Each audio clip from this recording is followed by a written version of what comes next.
सबैजनालाई स्वागत छ नयाँ दिन नयाँ भिडियोमा। अब आज चाहिँ हामी तनहुँ जाँदैछौँ। अब यता सीताबालाको बाटो हुँदै जाने प्लान भएको छ। यता धार्की निस्किएर सीताबालाबाट अब मसँग जुन एन्टक स्कुटर थियो त्यसलाई चाहिँ अब उता मम्मी भएको ठाउँमा हस्तान्तरण गर्न गइरहेका छौँ हामी। मसँग पछाडि सुनिल पनि छ।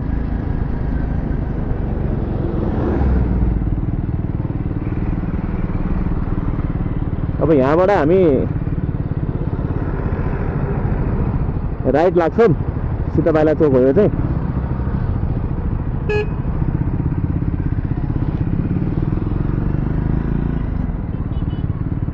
मैले यो कभर पनि झिक्छु भनिराखेको थिएँ तर बिर्से भएर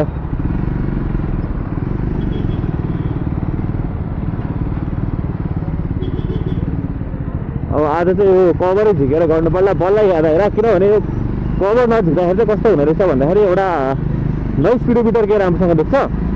मतलब मैले त देख्छु राम्रोसँग तर क्यामेरामा चाहिँ केही नदेखिने क्या। त्यसले गर्दा चाहिँ अब के गरिरहेको हो कसो गरिरहेको हो त्यो नै केही आइडिया नै नहुने क्या। त्यही भएर चाहिँ स्पिडोमिटर चाहिँ यो मिटर कभर भनौँ न यसलाई चाहिँ म झिक्छु। त्यसपछि हेरौँ अब यो बाटोको अवस्था के कस्तो छ। अहिले पहिला राम्रो थियो, यता नौबिसीको बाटो एकदमै नराम्रो भएको कारणले चाहिँ आजकल सबै गाडीहरू यतैबाट हिँडिरहेको हुन्छ। अब अहिले चाहिँ के कस्तो छ हेरौँ। राम्रो रहेछ भने जे होस् त्यसको अपडेट तपाईँहरूले पाउनुहुन्छ त्यही भनौँ अहिलेलाई। अब त्यो रातो लगाएर जाने चाहिँ सुनिल हो, मेरो राइडर भनौँ।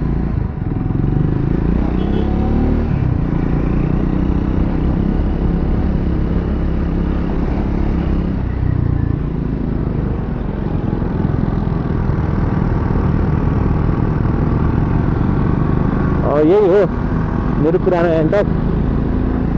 यसमा लगभग मैले धेरै ठाउँ एक्सप्लोर गरेँ। अफ रोड अन रोड जस्तो ठाउँमा नि सजिलै जान्थ्यो। जे होस् यो सेगमेन्टको लागि चाहिँ one of the best scooter भन्नु मिल्छ यसलाई। एकदमै दामी स्कुटर हो। यदि कोही स्कुटर लिन चाहनुहुन्छ भने चाहिँ यो स्कुटर लिँदाखेरि जे होस् तपाईँहरू निराश चाहिँ हुनुहुन्न।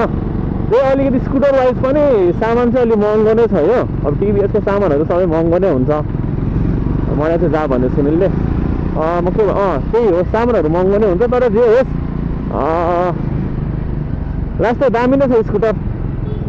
मैले यो स्कुटरले कहाँ लगेँ कहाँ गयो भन्दाखेरि यो स्कुटरले म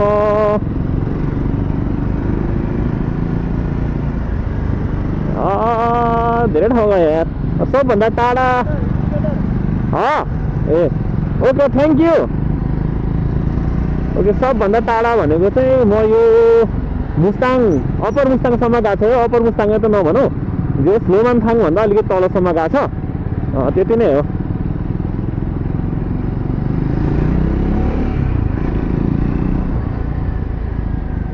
अब आज चाहिँ हाइवेमा कति माइलेज दिन्छ त्यो पनि टेस्ट गरौँ होइन।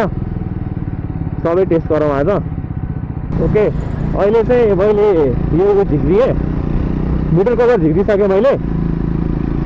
अहिले अलिकति राम्रो देखेँ होला र यो नदेखेपछि मैले अरूहरूको हेरेको थिएँ होइन प्राइमहरूमा अरूको हेर्दाखेरि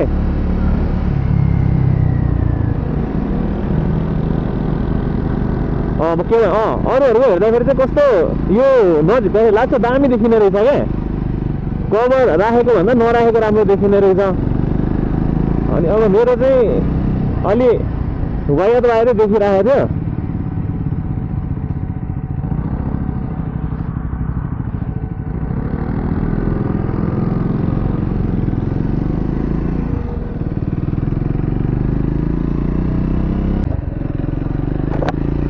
ओके म चाहिँ अब लगभग उकालोसम्म पुगिसकेँ।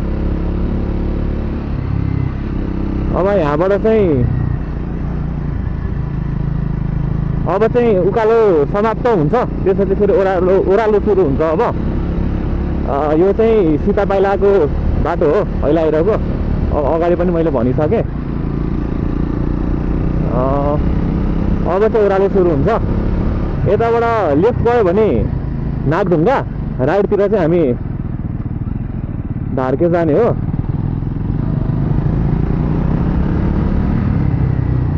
अब यो ओभरटेक गर्न खोजिरहेको हुन्छ, रेस हान्न खोज्छन् गाइजहरू, तर यस्तो बेला रेस हान्न हुँदैन।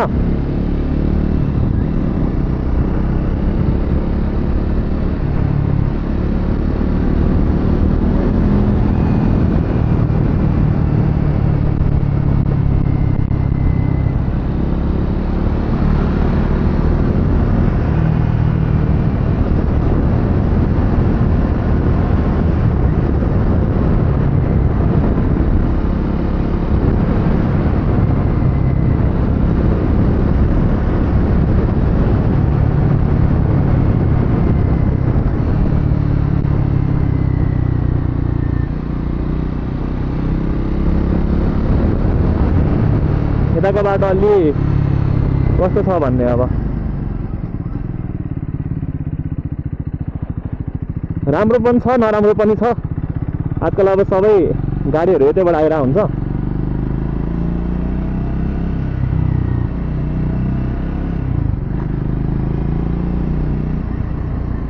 सुनिल अगाडि गइसक्यो।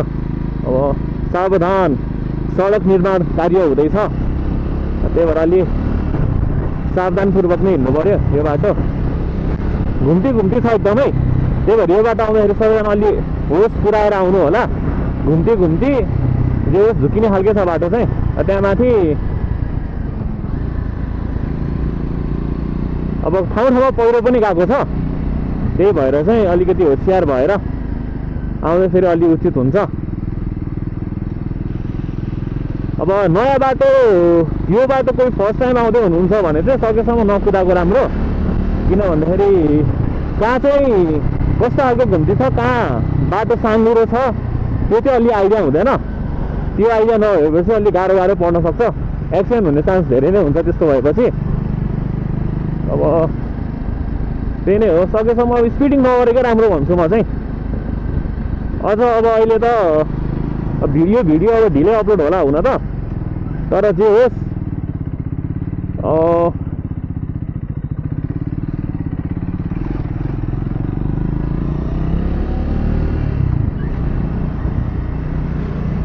मैले यो अब हिजो अस्तिकै कुरा हो, पोखामा चाहिँ अब जे होस् बाइक एक्सिडेन्ट भएर 2 जनाको मृत्यु भयो भनेर चाहिँ खबर आइरहेको थियो। ओहो, यहाँ त धुलम्मै रहेछ। सुनिल चाहिँ बसिरहेको रहेछ, खत्रै धुलो रहेछ, खत्रै।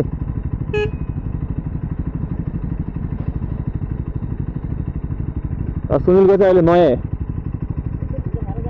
ल पक ल, सुनिलको चाहिँ नयाँ हेलमेट हो, त्यही भएर सुनिल अब अलि माया लागिरह होला, धुलोमा नछिरौँ भनेर। ठिक छ, त्यो नि राम्रै हो, तर अब यसरी कुरेर बस्यो भने त कटौँ यति मात्रै हो यार। यो गाडी जान्छ अनि कटिहालौँ।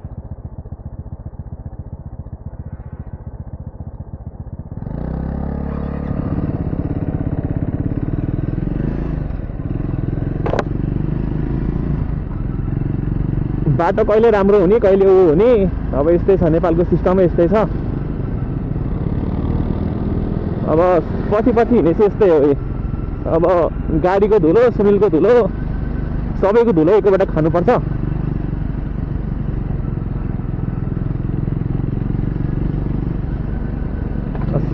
हाम्रो प्लान अनुसार चाहिँ हामी आज अब दमौलीसम्म जान्छौँ। दमौलीबाट चाहिँ स्कुटर त्यहाँ हस्तान्तरण गरेर हामी चितवन लाग्छौँ आज नै। अनि सुनिलले पनि अब नयाँ बाइक किन्ने कुरा छ, रोयल इनफिल्डकै किन्ने प्लान भएको छ। अब हेर्दै जाउँ। मेटियोर 350 किन्ने कुरा भएको छ, सायद मेरो प्रोनाउन्सिएसन राइट नै भइरहेछ होला। मेटियोर 350। अब सानैदेखि रोयल इनफिल्डको फ्यान हो हाम्रो सुनिल सर चाहिँ, पहिलादेखि नै। अब बुलेट भनेपछि बुलेट गर्दै हिँड्ने मान्छे हो, अनि त्यही भएर अब अहिले बुलेट क्लासिक 350 भन्दा उनी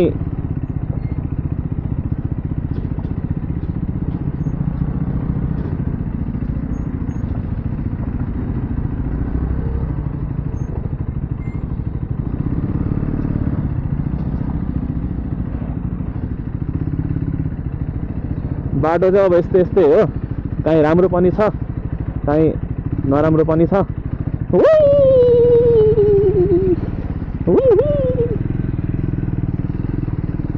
अब सेतो जुत्ता लाएर आइएछ, ठुलै गल्ती नै भन्छु म यो चाहिँ। सेतो जुत्ता यहाँ यस्तोमा लाएर आउने भने नेपालको बाटोमा आज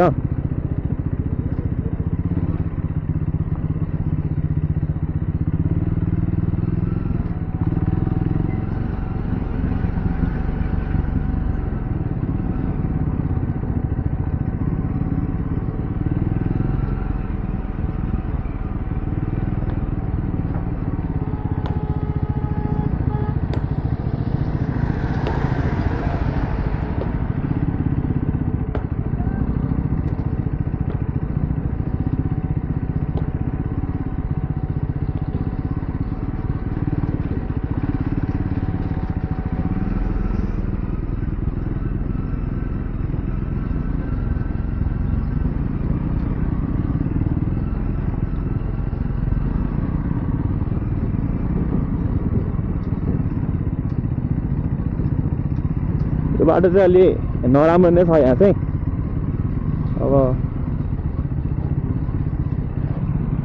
अब के नै गर्न सकिन्छ, बनाउन खोजी नै राखेको छ।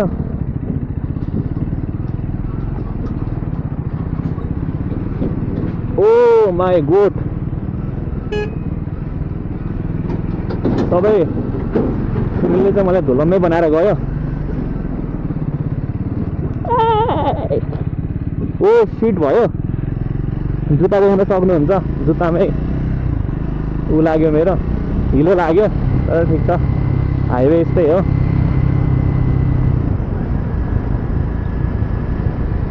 अब बिस्तारै जाउँ, सर जाउँ। आज सबैजना सुनिल सबैजना फर्ममा छ आज।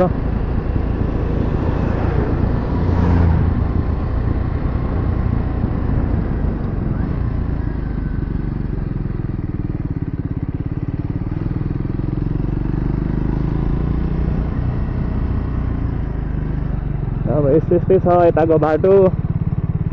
जे उतापट्टिको भन्दा यतापट्टिको राम्रो छ भन्छु म चाहिँ, किनकि उतापट्टि त अब खासै ऊ छैन, सबै खनेर। अब पहिला हामी उता दमौलीतिर जाँदाखेरि त्यतातिरको बाटो नराम्रो थियो, अब यतापट्टिको राम्रो थियो।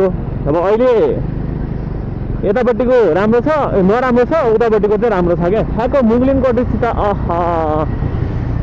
त्यो रोडको जुन आनन्द छ नि, त्यो लास्टै खतरा छ यार त्यहाँको अहिले त। अब नेपालमा यस्तै हो, यहाँदेखि पोखरा अब जम्मा 200 किलोमिटर हो। 200 किलोमिटर जम्मा हो नि त खासमा त। अब तर अब त्यही हो, 7 घन्टा 8 घन्टा बढी लाग्छ। अघि नै म स्कुटरको पनि कुरा गर्दै थिएँ होइन। यो स्कुटरमा चाहिँ म कहाँ गयो भन्दाखेरि अफरोड अनरोड सबै इन्क्लुड गरेर सबभन्दा टाढा भनेको अब म रोमानथाङसम्म पुगेको छु स्कुटरमा। अनि त्यति बेला जाँदाखेरि चाहिँ 2टा ब्याग राखेर गएको हो, एउटा अगाडि खुट्टा राखेको ठाउँमा अनि अर्को चाहिँ यसो पछाडिपट्टि बाँधेर गएको हो। अनि जे होस् उतासम्म जाँदाखेरिमा सबभन्दा ठुलो समस्या भनेको पेट्रोलको समस्या भएको थियो। पेट्रोलको चाहिँ किन भयो भन्दाखेरि अब यसमा 5 लिटर मात्रै जान्छ। अब उतातिर पेट्रोलको कुनै पेट्रोल पम्पहरू छैन नि त माथितिर। त्यो नभएपछि चाहिँ अब हामीले जर्किनमा समेत बोकेर गएको थियौँ क्या, जर्किनमा बोकेर गएको हो। अनि जर्किनमा बोकेर जाँदाखेरि नि अब पुगिरहेको थिएन, 5 लिटरको जर्किन किनेर अनि बोकेर जाँदाखेरि नि पुगेन पुग्न त। त्यही हो समस्या भनेको। चलाउँदाखेरि नि मिठो चलिरहेको थियो। अनि जे होस् राम्रो छ स्कुटर। स्कुटर पछि सिधै यही बाइकमा आएको हो म। त्यही भएर मलाई बाइकको चाहिँ एकदम प्र्याक्टिकल नलेज चाहिँ त्यस्तो डिटेलमा छैन, किनभने म आफैले नै चलाउन त चलाएको छु, तर आफैले राखेर आफैले किनेर पालेर चाहिँ हिँडेको छैन बाइकलाई चाहिँ। जति मलाई स्कुटरको एक्सपिरियन्स छ त्यति चाहिँ मलाई बाइकको एक्सपिरियन्स छैन। अब चाहिँ बल्ल हुँदैछ योसँग। त्यही हो, अब हल्का बेसिक थाहा छ, एकदम डिटेलमा थाहा छैन मलाई। अब थ्योरीको रूपमा चाहिँ मलाई थाहा छ फेरि अब यो बाइकमा यस्तो छ, यो बाइकमा यस्तो छ, यो बाइक यस्तो हुन्छ, यो फिचर्समा भयो भने यस्तो यस्तो हुन्छ, यो फिचर्स भयो भने यस्तो यस्तो हुन्छ। थ्योरी भन्ने हो भने चाहिँ एक्सप्लेन गर्न सक्छु, तर प्र्याक्टिकल्ली चाहिँ अलि त्यस्तो पोख्छ भएको छैन भनौँ। त्यही नै हो। अब कोही मान्छे हेरिराख्नु भएको छ, अब स्कुटर किन्न मन छ, स्कुटर त अब पक्कै पनि अब यो भिडियो हेर्नुहुन्छ भने अब खास स्कुटर किन्ने मान्छेहरूले त यो भिडियो हेर्नुहुन्न। त्यही पनि इनकेस कोही हेरिराख्नु भयो भने वा झुकेर हेरिहाल्नु भयो भने स्कुटर कुन किन, म अब आफ्नै कोही फ्यामिली मेम्बर्सहरूलाई स्कुटर किन्ने कुरा भएको छ र के गरौँ कुन किनौँ जस्तो भएको छ भने चाहिँ आँखा चिम्लेर एन्टकमा जाँदा नै हुन्छ। किन भन्दा यो किनेपछि पश्चाताप चाहिँ हुँदैन। अब माइलेज पनि राम्रै छ।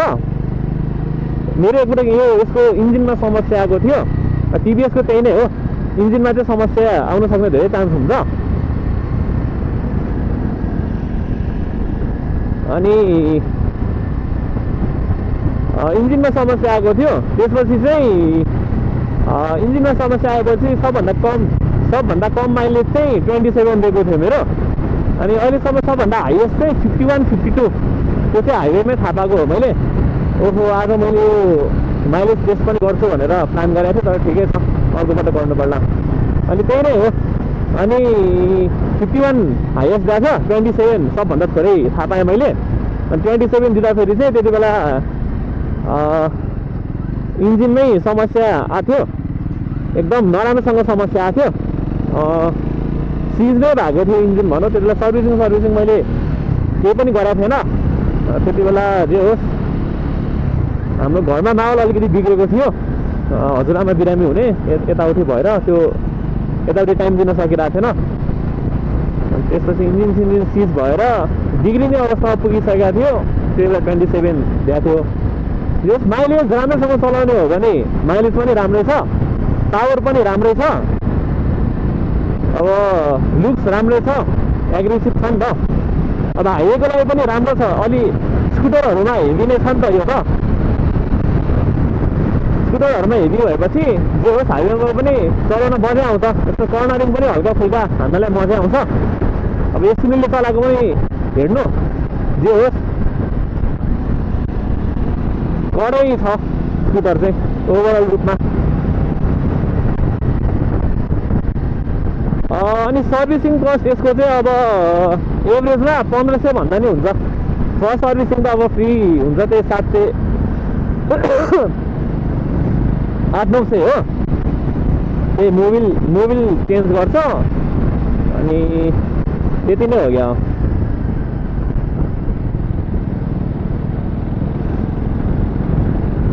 अनि त्यही नै हो।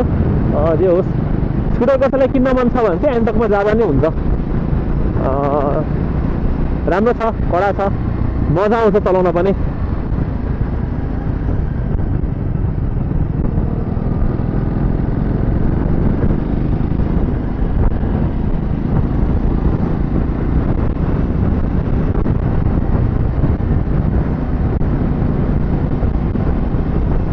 सुनिललाई चाहिँ के लागेको छ कुन्ने टाउको चलाइराखेको छ, हेलमेट चलाइराखेको छ, किन हो?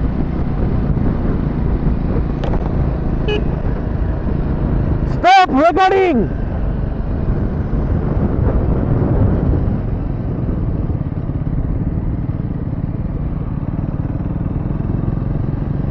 के भयो?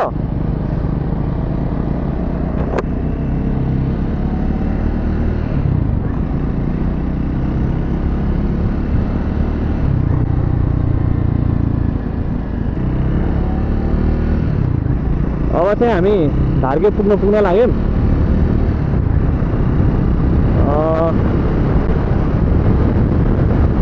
हावा मस्त परिरहेको छ यता चाहिँ अहिले, एकदमै भोस्टे भन्दा नि हुन्छ। अब मेरो साउन्ड कतिको आएको छ, कस्तो आएको छ त्यो चाहिँ मैले आइडिया नै छैन अहिले चाहिँ, किनकि मैले यहाँ बाइककै आवाज पनि सुनिरहेको छैन अहिले हावाले गर्दा।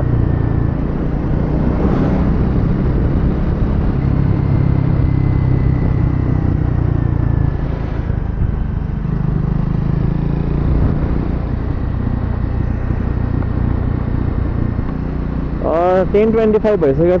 हामी चाहिँ अब बिहानै निस्किने प्लानमा हिँड्या हो, तर अब त्यसमा चाहिँ अलि सक्सेस भइएन बिहानै निस्किने भन्दाखेरि।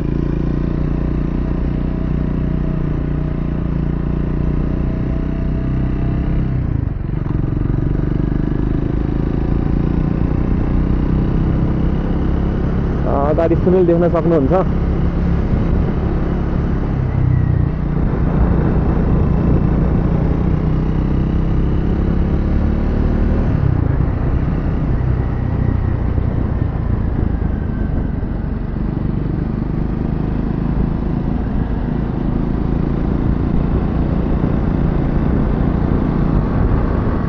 धारके अब 2 किलोमिटरमा चाहिँ हामी धारके पुगिन्छ।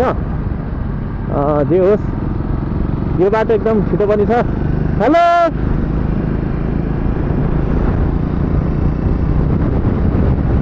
सुनिललाई यसो हाइहालो गरेर अब मैले चाहिँ निस्किहालेको थिएँ अगाडि।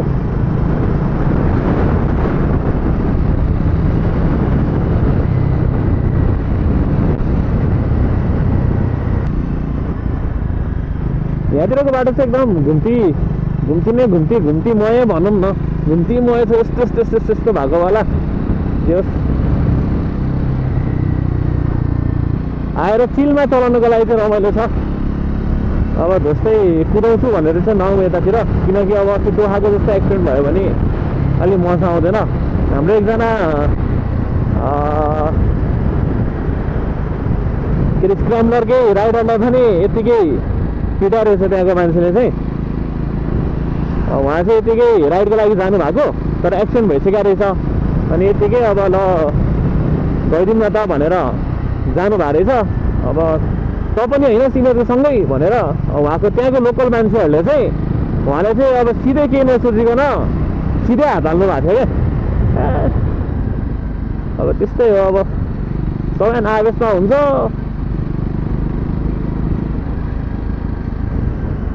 अझ धन्न अब त्यहीँको मान्छेलाई के नभएको रहेछ।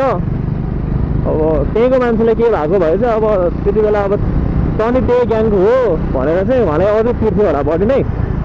जे होस् धन्न त्यस्तो तलमाथि केही भएन, पुलिसले आएर छुटाएर रहेछ। मैले भिडियो पनि हेरेको थिएँ, उहाँको भिडियो नि राम्रै हुन्छ, मजा आउँछ हेर्नलाई।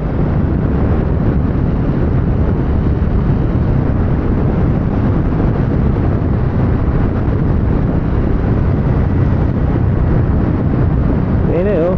त्यही भएर यस्तो अब घुम्ती छ भन्दैमा कुदाउने होइन। त्यहाँमाथि अब मलाई चाहिँ यो ग्रुप राइडको कल्चर जुन छ नि त्यो चाहिँ कस्तो भन्दाखेरि एकदम म्याच्योर मान्छेले मात्रै गरेको राम्रो लाग्छ क्या। अब हुन्छ नि अब यो ट्राफिक रुल्सहरू सबै फलो गरेर अब त्यसमा पनि अब यही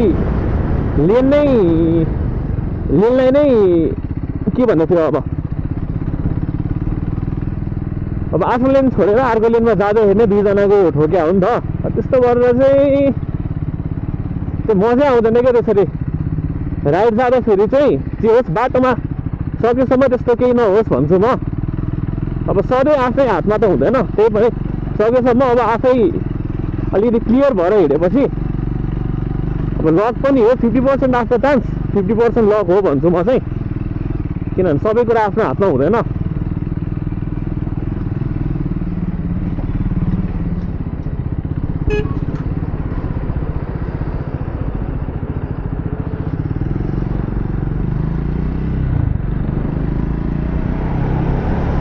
ल अब चाहिँ हामी धारकी आइयो।